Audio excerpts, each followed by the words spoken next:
आज मोना देरी से सोकर उठी। ऑफिस से छुट्टी जो ले रखी थी। हल्की सी ठंड थी, इसलिए आज मोना बालकनी की धूप में बैठी थी। बालकनी में बैठे बैठे वह फिर आदि की यादों में खो गई। कैसे वह घंटों इसी तरह बालकनी में आदि के कंधों पर सर रखे बातें करती रहती थी। और आदि, उसे तो बस मेरे घुघराले बाल मिल जाएं, घंटों मेरे बालों में अपनी उंगलियां घुमाए, मुझे यह एहसास दिलाता रहता कि मैं हमेशा तुम्हारे साथ हूँ। लेकिन होने को कौन टाल सकता है। आज से लगभग साल भर पहले एक कार हादसे के दौरान आदि मोना को हमेशा के लिए छोड़कर चला गया था। अभी मोना की उम्र ही क्या थी। शादी के बाद मोना और आदि 2 साल भर ही साथ रहे होंगे कि यह हादसा हो गया।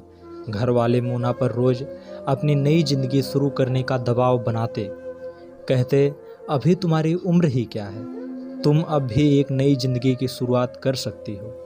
लेकिन मोना किसी की भी ना सुनती। औरों के लिए तो आज वैलेंटाइन डे था, लेकिन मोना के लिए कुछ नहीं। वह हरदम आदि की यादों में खोई रहना चाहती थी।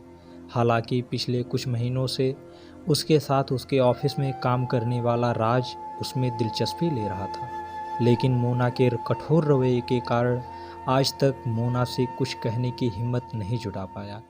लेकिन वह मोना की हर संभव मदद करता था, वह चाहे आइस का काम हो या फिर बाजार का। कुछ काम आज तक उसने मोना की हर पल सहायता की है, और शायद इसीलिए मोना का स्वभाव भी अब राज के लिए बदलने लगा था। अब मोना ऑफिस जाते हुए अपने पहनावे पर भी ध्यान देने लगी थी। जाते जाते वह अब एक बार आईने में खुद को जरूर देख लेती। बस यही सोचते सोचते वह बालकनी की धूप में बैठी थी। ओफो, मैं भी क्या सोचने लगी। चलो आज वैलेंटाइन डे है, कहकर वह किचन में चली गई। आदि, तुम तन से मेरे साथ नहीं हो, पर मन से तुम आज भी मेरे साथ हो।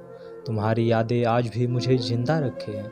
देखो, आज मैंने तुम्हारी पसंद वाली पनीर की सब्जी और लच्छे पराठे बनाए हैं। आओ चलो हम भी वैलेंटाइन डे मनाते हैं। तभी डोरबेल बजने से वह दरवाज़ा खोलती है। देखा तो सामने राज खड़ा था।